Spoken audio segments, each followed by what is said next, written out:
Hello, trading is closed on January 31st, 2018. Having all kinds of trouble with the new computer trying to get the video worked. Anyway, this date was the high, that date was the low. Question is whether or not that date will work. We got the zoom higher, we got the trade under this low, close rather. MEJT says this was a false move. That's a red F there, even if you can't see it. We closed over all the prior lows.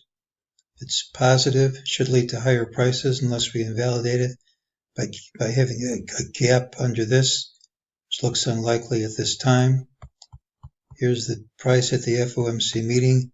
Leg 1 was higher, leg 2 15 points lower. We should go 15 points higher than this, but actually I'm hoping we see a return to this purple trend line. And that's today's call.